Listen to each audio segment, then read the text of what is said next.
The 3 C's of life. You have to make the choice, to take the chance, to make the change. Some of us never make the choice. Others hesitate to take the chance, and only a few successfully change. You were glad every time you changed. I bet there is something you'd like to change now. What is it? A result? A habit? Your future? Your mind? Change is painful but inevitable. Think for a moment, why does change hurt? And why do you still want that change anyway? It's because deep down, we crave change. But damn it, it's risky and complicated to change the right thing. Our emotions are preventing us from changing. Our fears, lack of faith, or even anger. Don't let your thoughts fool you into thinking that you can have a different result without changing. In this video, we will discover together the subconscious cycles of change, and most importantly, why we have to change. And finally, understand your personal biggest obstacle that robs you of the joy and the results you are looking for. Because you can have them sooner if you only begin with a little change, and you can do it now. Like it or not, every day we go through a transformational process. And it feels so painful when we have to make different decisions. We have to behave differently. We have to think differently. Because sometimes it feels like we are betraying what we have learned, who we have become until today. And we are so sure that we were so true to ourselves until this moment that now when I have to take in consideration new information and advice, or maybe somebody's trying to guide us on a specific path, it feels so we want to resist it, because it seems to us that this new behavior or this new information is going to transform us in someone which we are not. So you see that when we are in pain, when we are through the transformational process, whether you're an entrepreneur, you have a small team, or you're about to start a business, you're a solopreneur, or you're just right at the beginning in the midst of all that chaos, that transformation, when we are in pain, we start to focus on ourselves so much, and we put all the events, all the environment is around us, all these factors which sometimes seems that they are against us. We see them from the center. We're right in the middle of it, and we look around and it doesn't feel safe at all. But what if we could move and change the perspective and look at ourselves through the lens of these events, of these past victories and failures, through all those circumstances which are around us, and to see ourselves from the outside? That would bring us so much wisdom to the surface, and will allow you to understand, and that will give you so much power, because you will see at a deeper level how all these events, how all these circumstances have shaped this moment in which you are right now. So in the first part of this video, we're going to look at the cycles of change, and we're going to start right from the beginning. From the beginning, I mean right from the beginning, since we were born. We'll start from there, and we'll do it as quick as possible. The second part of this video, or probably the 3/4 of this video, we're going to go through 2 frameworks. Both of them are named F.A.T.E, F-A-T-E. In one hand are the consequences when we don't take care of this change, we don't guide this changing process, and what are the main 4 reasons which prevent us from change and changes our fate in a certain way. And then we'll look at the same framework, F-A.T.E, fate, but from the positive, from a new way of understanding ourselves. All right? With that being said, let's begin. So first, we'll start with the 7 cycles of change. The first cycle of change is when we are forced. We're forced to change. That is right when we were kids and there was an authority above us and we wanted to play, but we were forced to do something else. We didn't want to learn, but we were forced to go and study. We were forced to do things the right way, or at least what right was not for us, for sure. You and I, we were kids, we wanted to do something different. So we were forced to change. And there is where so much trauma in many adult individuals, even in those which say that trauma doesn't exist, even they very often, sometimes it's enough just a few questions. We can correlate the moments from the past and how they shape their behavior of today. So that is the first side of the first phase. In the second phase, in the first stage, we are against change. So why do we have to learn to know these phases? Because these phases, we repeat them in our adult life. So we didn't have power, we needed safety, and we allowed them to force us to change. But then when we started to have a little bit of power, we started to learn to talk and we started to manipulate and to control a bit the behavior of those adults around us. We started to develop this force against change. I don't want to do this. I don't want to do that. You're not the leader of the house. I'm already old enough and big enough to make my own choices. So maybe you're 7, 6, from 5 until 12, sometimes until 16, 17, we're against to change, and sometimes even a little bit later. So we are against because we start to develop some our taste or our direction. So we have in our memory this stage where we are against the change. Then we are prone to change. When are we start to be prone to change? When we are in that stage of our life, when we have to trade some things and you want to keep your friends around you and you need the tribe, you want to be part of the tribe. That's one of our deepest desires and needs as humans. So we start to change. If you want the first kiss, then you have to do some talking. So if you want the first hug, then if you want to some results, maybe in school, you want to prove something to yourself or to your parents or someone, we are prone to change, but we're not likely to change. But we already start to understand this trading phase. And we know that if we want to get something, we got to change something else. And that's another stage. The next stage is we are tired to change. We get disappointed. We get disappointed into changing because things don't go the way we planned. We change, but things don't go our way. And we're confused and we start to understand life. We try to understand the direction of our life and how life works. And we're tired to change because seemingly we figured out what we have to change, then we change it, but the things don't go our way. So we are tired to change. These 4 are very specific. We'll see why a little bit later. Now, in the next phase, after we start to figure out a little bit how things work and how society works and how economics works, in order to get what we want, we start to desire to change. Even if we are tired to change, but we start to desire something new, something different. I'm not good anymore until this moment with what I have. I want something different because we look around, we see others and they have something what we don't have and we would like to have what they have. Or you just start to realize that what you've got until this moment, it's not something you would like to keep. So we know the power of the desire for change. Then there is the next phase.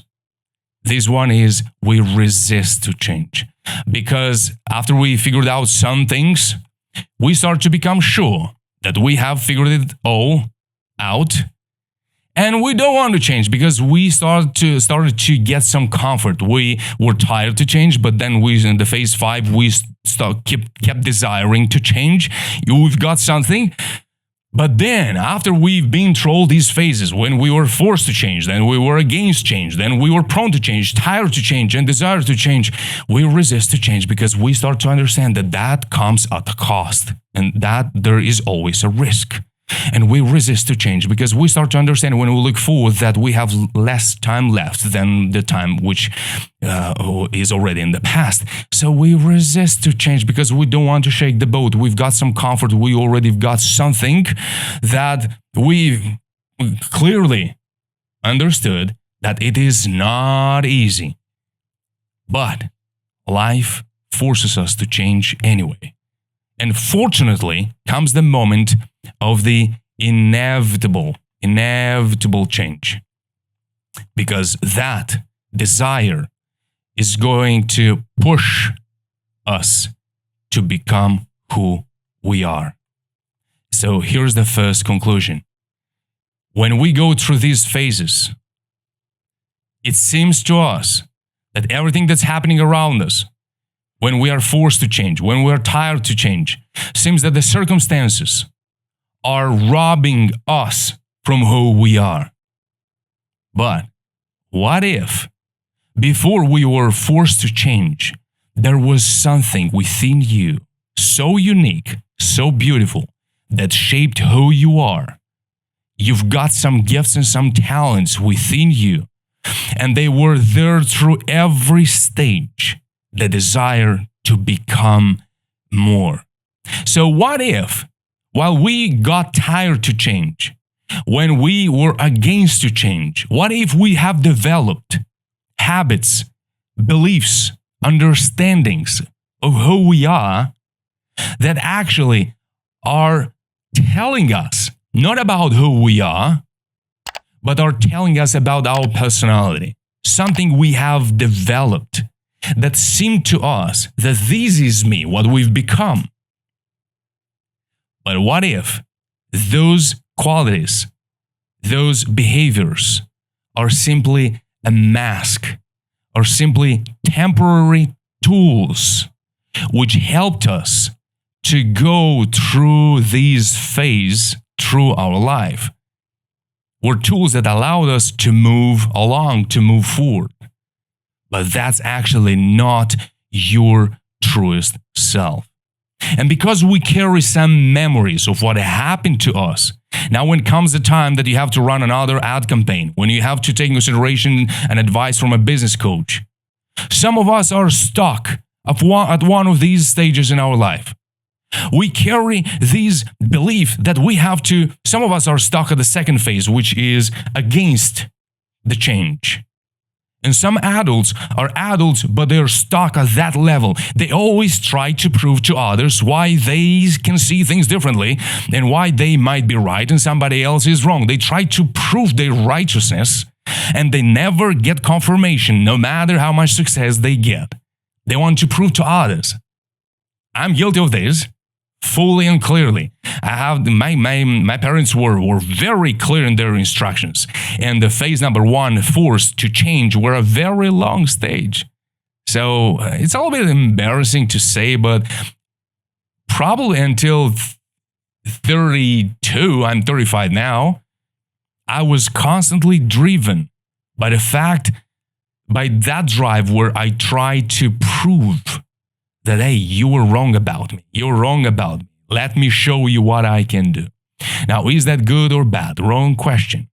The good question, did that help you to move along and to discover who you really are so that you can start to build and express your talents and achieve your goals, not by being driven by those forces which we developed when we were going through these stages? But we can finally discover who we are. And you start to let yourself to be creative. You can allow yourself to express that uniqueness, which is calling you, which is in front of you, and is calling you. And you have this voice, you have this desire that there is something more. And I don't know yet probably exactly what is that. But I don't want to stay where I am now.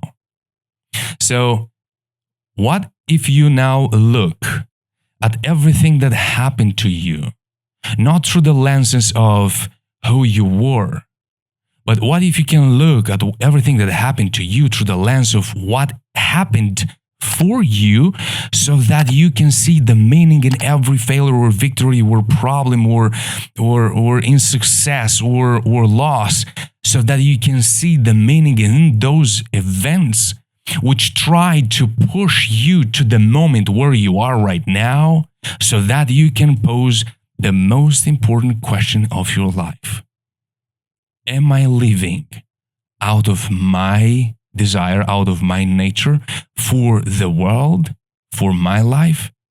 Or am I allowing these fears, those voices from the past, when we were forced to change, when we were tired to change, so that we can let ourselves to be at the disposal of life which wants to reveal your true essence, so that you can bring your talents, your gifts to the world. Change is painful, not because it is supposed to be painful, but is because along the way, we build so many ideas around who we are. But when we get them, we get very disappointed. If at the foundation of who we are, we haven't figured out the most important reason, why do we do what I do? And what is the purpose of everything I do?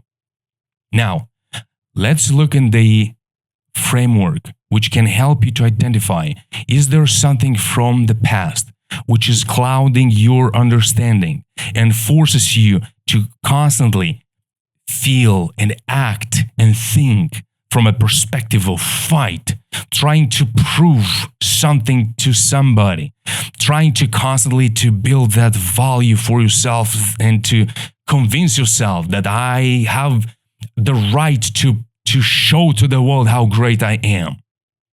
So what are the questions which we can pose, which can help us to figure out, am I living out of my true essence? Do I feel as a part of the world? Do I feel like one with everybody around, with my team and my business, with your customers? Or do you see enemies in everything you do? Because if that's the case, the quality of your life is more a reaction to well-hidden, deep fears, which are holding you stuck, hostage at one of these stages, which we have just quickly went through. So let's look at the first framework. So it has a very, very interesting acronym, which I really liked when I discovered it. F.A.T.E. Then number one is fear. We still have the fear that something is working against us. And somewhere around the corner, a big risk is coming and is going to take away everything I've got until today. This is the first symptom which tells you that you haven't embraced the wisdom and the beauty of life, which is trying to offer to you the opportunities and the possibilities around you, which you can embody them within you. And rather than allowing them to guide you on your path, you're afraid that your image, it seems to us again that somebody's watching over us. And we haven't let those voices behind. And we are so afraid that if I make a mistake, somebody's going to judge me.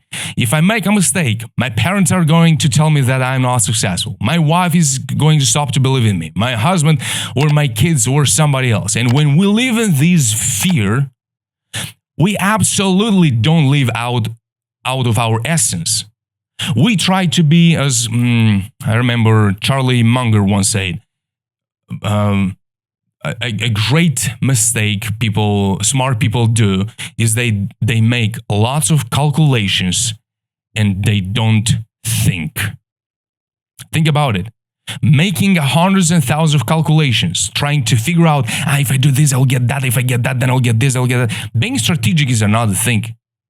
But when you try to calculate everything because you're so fearful of mistakes, of course you'll become resentful in a few years when you look back, when you will change, because inevitable change is always there. You'll look back and you'll say, oh my God, again, I had to dream a little bigger. I had to make bolder decisions. I had to make faster steps, but I didn't because I was afraid.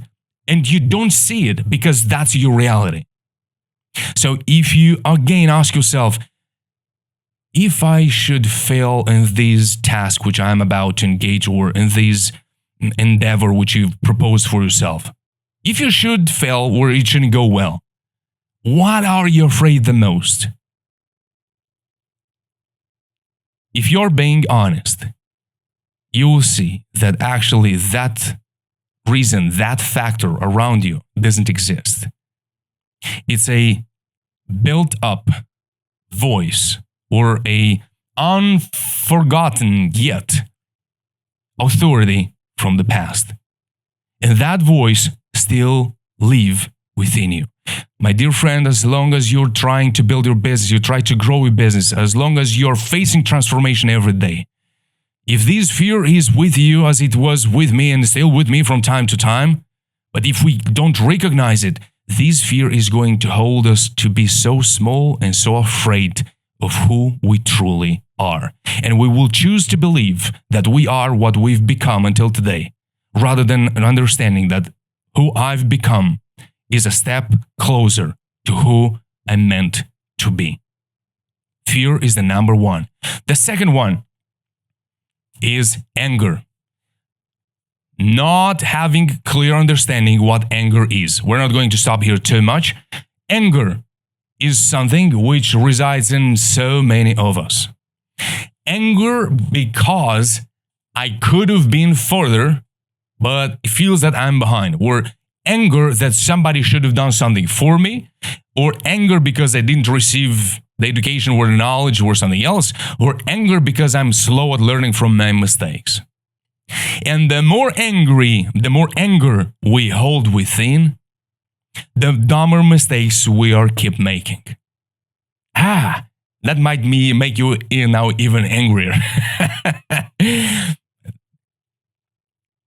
Anger is healthy in mostly in one single situation. When you found a purpose bigger than you, if you are in your business, if you don't have a mission which is bigger than you, if you don't have something for which you're a cause for which your heart is bleeding, every single time you're going to fail, it will seem to you that you've crushed and you've destroyed everything you've built until this moment. But if you have a mission, if you have a cause for which your heart is bleeding, then you're always winning. You're always winning. And anger is healthy when you develop that mission. What pisses you off the most? What is there in the world which you have the power to make better and pisses you off seeing that it is not as good as it could be? That kind of anger is the only anger a healthy man is allowed to feel and experience.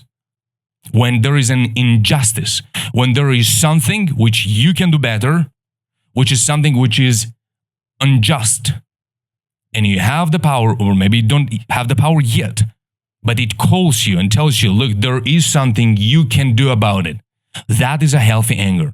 Everything else, if you experience anger towards yourself, towards others, towards events and failures and past events and what was done to you in the childhood or in your younger years of your life, that is an anger which keeps us all dumb.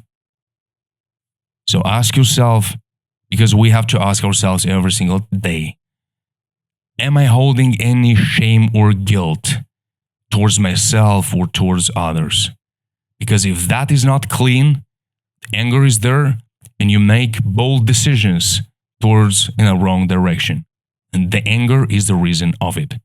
The number 3 of these 4 factors which are somehow influencing and defining our fate. The number 3 is timidity. Timidity is being and living in that stage where you haven't gather the authority. We're going to look in the second version of these F.A.T.E. And the second version of the F.A.T.E and the positive one, which we're going to go just in a few minutes, there we're going to discuss about authority. The timidity is, I have to behave in such a way that I'm accepted and I'm pleasing those voices which are in the back of your head from your past. There is someone that have been told you one day that you are not good enough or that you're not smart enough, or pointed out, not at the mistake you've made, but pointed out and say, you are so like this or you are like that. And we become shy and we want to keep our gifts somewhere hidden, and let's not shake the boat too much so that we don't create any kind of conflict. The biggest blessing is to feel yourself as part of the world, but is also the biggest curse that you have to be like the rest of the world. These two, if not well balanced, you'll constantly bounce from one extreme to another. One day you're against everybody and you are conquering the world, and the next day you want to blend in, you don't want to show, you don't want to somehow shake the boat, you don't want to be there shining because, oh my God, I gotta be like somebody else, let's have some common sense. And they're not clear when I'm showing off and when I'm my authentic self, when I'm against everybody and when I'm blending my gifts in order to serve the world around me. You've got to make these understanding, these discernment between what's timidity and what is humility. This is another factor which keeps us small and prevent us from changing. Fear, anger, timidity. And the last one, entitlement. It sounds a little bit pushy, a little bit entitlement. The writing is amazing. The entitlement, when we are so fearful to look backward at our mistakes or at the voices which we're carrying with ourselves, that rather than going back and realizing that they are part of the past, they're not defining you anymore. They're boiling within us right here in your body when you when you turn off the lights at night and you go to sleep. You have this strong desire that is much better than to look at my mistakes or to see that I can change, is just somehow to cover them with as many masks as possible so that I can look in front of my team, in front of the world, because I think the whole world is looking at me.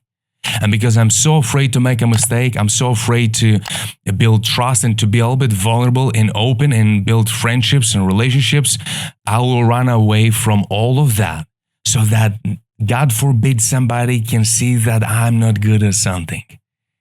And when we hide it, the only way to hide it so well in a fake way, because we can spot that from miles away, is to start to build this constant over-evaluation of myself so that everybody can believe the same. Well, you can fool a fool, but those people which could bring value in your life and in the lives you can have part of, because you feel lonely when you're in that kind of stage or in that kind of state. So rather than letting your life to be part of the whole life, of the whole world, you start to build this entitlement that I deserve it, nobody should see it, and you pretend and you expect that everything you deserve is yours, not from a perspective of greatness, but from a perspective of selfishness. I deserve, but nobody else is better than me. That also prevents us from changing, because sometimes it happens that successful people, famous people, they live with a very high entitlement level or air, But somehow they got through that level. But if you are, but if you feel like this and you are at the beginning phases of building your business, I'm speaking to entrepreneurs which are trying to grow your business. And if you expect that everybody should understand you quickly and fast and should do exactly what you say and only what you say, people will run away. And when they run away very often, then this entitlement leads to self-pity and to a victim mentality. Nobody sees how great I am, and it's been 5 or 10 years, you're suffering, you don't change because entitlement prevents you from changing, and you blame everybody else because nobody else, this already smells like narcissism, because that's the main reason or the root of a narcissist. And this entitlement prevents you from changing, prevents you from being who you are. And again, this is one of the 4 reasons which are preventing us from changing. And that comes from unresolved past pains or situations, unresolved beliefs which we've built when we went through those 7 stages of the cycle of change. So I want to remind you right in this moment here that if you have this desire that I want to be a little bit more humble, I would like to connect with people, I would like to express that desire, but I'm so afraid to show that I'm also not an expert, that I also struggle somewhere here or there, but you would like to do something great. I want to remind you that right here in the description below at Exploraself, I have a program for you, Allow Yourself to Rise. So you have 2 options. You can go in through the option 1, where you go through the 12 modules by yourself. You have the workbook, and every module is for a specific part of these 4 big stages of self-leadership. The first one is the self-discovery, the second one is self-mastery, the third one is self-growth, and the self-leadership is the 4th. So we have 3 models for every of these 4 big domains. So you can go through the 12 modules, after which you're going to have 6 sessions of mentorship between me and you. So you'll take notice, you'll do all the work which is in the manual and the workbook, Allow Yourself to Rise. And then we'll go together through those problematic areas where your ego is holding you back and is keeping you in this slave relationship with your ambition, where you get angry and frustrated and you can't overcome moments of failure, where you struggle to think strategically, where you are so focused on some skills of yourself, but you can't see how can I put them together because I don't see myself enough. And as a consequence, you self-sabotage, you procrastinate. You see, the beauty of Allow Yourself to Rise is not that you just adjust one thing at a time. Procrastination world, you have some imposter syndrome. You're afraid that you're going to be perceived somehow, where you're afraid of your own talents, or you're afraid to make mistakes, or you're angry with yourself. No, through the Allow Yourself to Rise, you clear all 4 cornerstones of the foundation of who you are. So me as a human behavior expert, I'll be there to help you so that you can reorganize, reshape the foundation on which you are building yourself, reinventing yourself. And you can grow your business rather than jumping from one strategy to another, from one syndrome to another, and doubting and being confused between, am I this, am I that?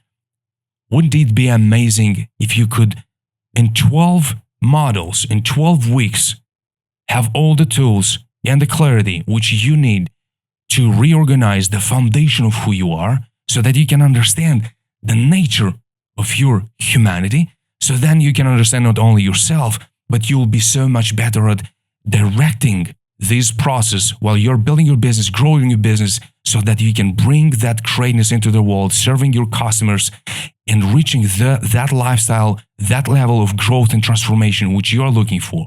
So that is the option 1. The other option is you maybe don't have lots of time. You're really under the pressure. Every minute is measured. We can go directly in 12 sessions between me and you. You don't go through the 12 modules. We'll go together. 12 sessions we'll reshape, reorganize your foundation according to your situation, according to what you desire. So that will be much faster and clearer because I will help you and I will guide the process so that we can look directly in those areas which requires and is waiting for your attention.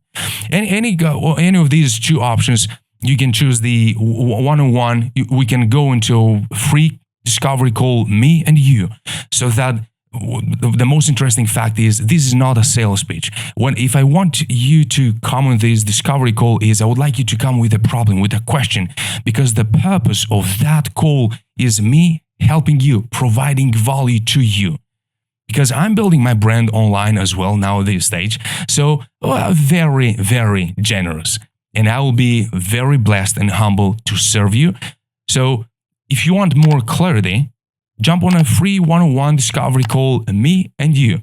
Come with a question, with a problem which you're really confused and you're struggling and it's creating lots of pain so that we can do it together. I can help you. And that's going to be amazing. And therefore, if you have questions about the option 1 or option 2 of allow yourself to rise the 12 models, then I'll be glad to answer. Isn't this amazing? I think that is more than amazing. I think that's also very wise and transformative. Now, let's go back to work. Now, this is when the F.A.T.E framework is not worked, it's not solved, and is there boiling within you and it's preventing you from change. Now, let's look at what you can do. What you can do which could help you to face these changes, this transformational period, so that you can come out wiser, more powerful with a clear direction, so that you can let that potential which you already feel within you, you can let it out. Because there is lots of knowledge, but if somebody comes to you and is going to share with you the best strategy of the, I don't know, maybe Facebook ads or how to acquire your first, what would be your first marketing strategy, that is amazing. But if you are afraid, Eleanor Roosevelt once said, when we don't believe we deserve something, we'll work very hard to prevent getting it, or we'll work very hard at not getting it. Something like this. Wow, that's very powerful, and sometimes we do that unconsciously. Now, what can we do and what should we focus to bring this inner attitude towards change in a positive state? Number 1, we got to develop our faith, to understand that the reason that you are the way you are and the reason you have the fire which you have is not only for you, but is also there to bring light into the world. So it is both. It's a blessing for you. World. All right. It's a blessing for you, but is also there so that you can bring that greatness into the world. And when we humble a little bit ourselves and we understand that, yeah, I'm good, but I got to learn. I got to let myself to be guided, and I can let myself to go through this transformation so that I can peel layer by layer and let some fears behind, some old beliefs behind, so that I can finally be free from all those voices, so that I can peacefully enjoy life at no matter what stage you are in your life. That is something which is not possible or doable, mandatory. After I've been through so many years trying to fight all these old beliefs and voices that I don't deserve this, I'm not good for this, I'm not good for that, and very often it keeps coming up. I remember when I look at the first, a few years ago, I watched the first video I recorded. I was in fitness and bodybuilding industry before as a personal trainer. And I remember very well when I tried to share some nutrition knowledge, some fitness knowledge. And a few years back, I watched the first video, which was maybe 5 or 6 years ago. I could watch it.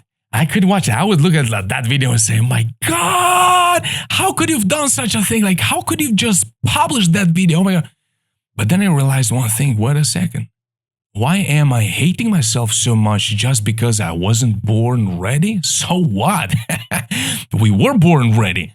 But in order to learn the tools and the mindset so that we can let our greatness to bring into the world, we gotta take in consideration also how the world works and how our fears are standing in our way. So we have to learn how to overcome it, where they come from, and that's a beautiful journey. And then I stopped and I said, oh my gosh, I'm hating myself so much for that. Now, what do you think is to live with shame and guilt?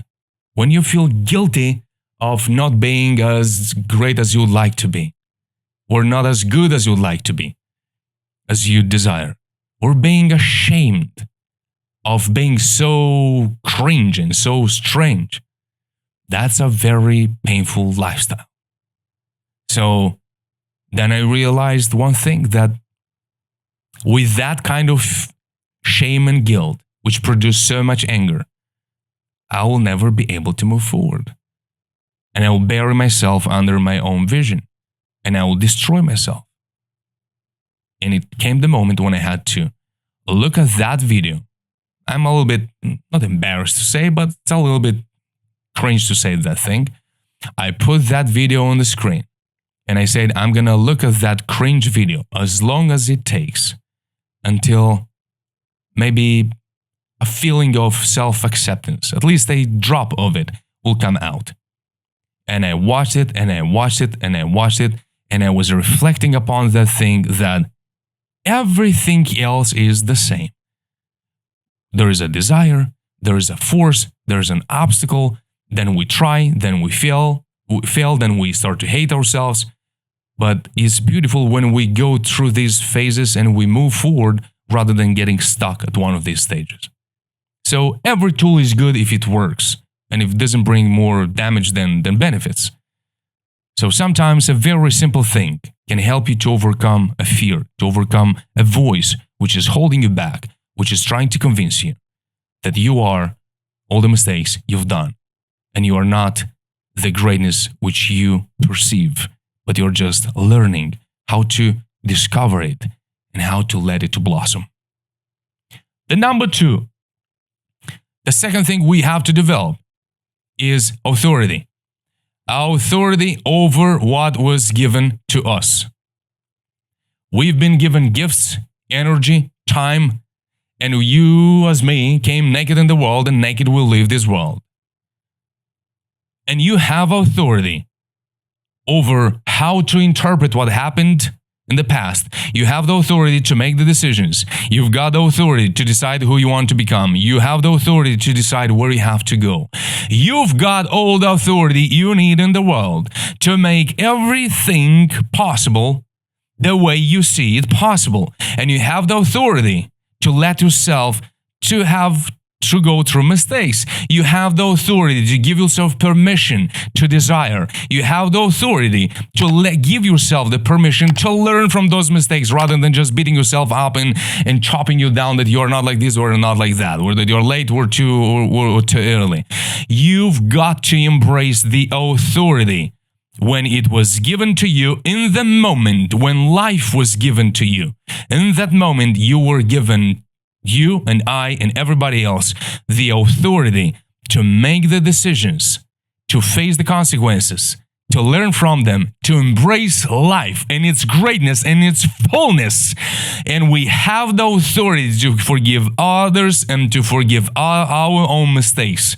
You have the authority to make your voice louder. You've got the authority, if you give yourself permission, to decide how humble you want to be, how powerful you want to be, how wise you want to become, and how much good you want to bring into the world. Without anybody else's permission, without anybody else's approval, without anybody else's support. When it comes, it's a blessing. When it's not there, you've got the authority to make that decision. Believe in yourself. If God didn't give you the possibility and the ability to believe in something that it's possible and doable, you wouldn't have it. We do have it. God is going to guide you, but you also have to get out, and I also have to get out of my own way so that I can let that love, that power, that desire, because I know within yourself you've got a great desire to bring greatness into the world. I know you've got the desire to make this world better. I know you've got it. Everybody does. Give yourself permission to stop killing that and to let you to be you and to be transformed every single day. By stopping the resistance to change, you will allow that to happen. It's so simple. The step number 2 is the authority. Then number 3 is trust. What is trust? Trust is, I don't know, but I will trust. Why? Because trust doesn't require knowledge. Trust requires humility. Humility is something which will allow you to understand that you are not alone in the world. And it's not only about you, and it's not only for you, it's for the greatness which was given to you, is because of the wisdom which is calling you forward. And it's because you go through transformation and changes every single day so that you can humble yourself, so that you can start trusting that things will go that way, and the most perfect way. Mark Cuban once said, always expect to win. That is beautiful. I like that. Because even if you go through a failure, you're expecting to win. If it's not this, it's the next one. Because if you expect to lose, you expect to lose, and you're always only preparing for loss, that's what you're going to become very good at losing. Or do you want to win? So we're going to move quickly forward. The number 4 in this framework is elevation. Elevation is the power which allows you to zoom a little bit out.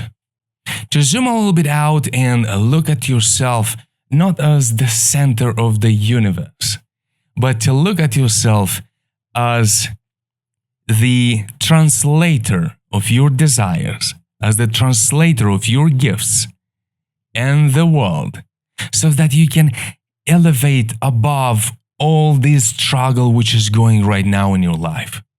So maybe you're in a very chaotic period of your life. Can you elevate a little bit above and to look at all the miracles which happened within your life, between a problem and another, so that you can look at it and say, I can do better. I can worry a little bit less about not going perfect here or great there. I can worry a little bit less about my pain and my struggle, so that I can start to focus more on who I can serve. I can focus more on what this business can do for the world. I'll open my heart to you and I will tell you one thing, that a few months ago I went through a very painful period. There were a few days where I stopped everything. I couldn't work, I couldn't think, I couldn't do anything. And I couldn't figure out what is going on. And I realized one thing, that I started to become too focused on myself.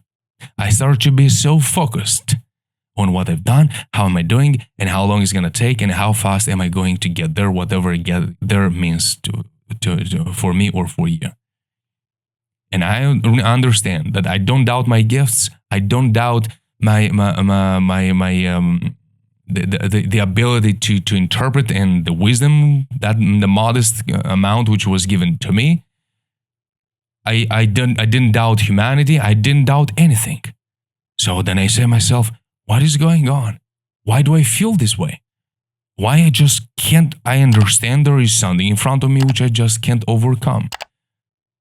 And when I stopped and I saw it clearly, it was me with my ego in front of me, focusing too much on my progress rather than focusing on what am I doing for others. So what have I done? I wrote down my mission statement, which I will post somewhere here on this video. And now I can see it in front of myself. That's why you do what you do. So I put it in front of my eyes so that I can shift my focus. So when I start to worry or to over-focus on something about me, I can look at that mission statement and say, that's why you do what you do. So you see, it's not about being ready, perfect, and enjoying that lifestyle which you want to enjoy right now. It's about giving yourself permission, humbling yourself, focusing on what was given to you and what you can do for others. So that the change, the transformation you're going through is going to work on you before it will start to work for you in a certain amount or another. So with that being said, I wish you that your fate is in the positive, is in the second version of what I just shared with you, and not in the first one, and it's not preventing you in fear, anger, timidity, or in the entitlement blockages, but you're living through faith, declaring your authority which was given to you, the ability to trust, and the ability to elevate above all the little details which are trying to bring you down. And if this sounds complicated and hard, don't hesitate to click the link in the description below to jump on one-on-one free discovery call with me. Bring that one question, that one little problem or big problem, that thing which is creating pain and confusion in your understanding or in your heart, and I will do everything in my power to be useful, to serve you, and to help, so that together we can build and become better, to become who we are meant to be. And that's how we change ourselves, change the world. Keep winning, take care, we'll see you in the next one, bye-bye.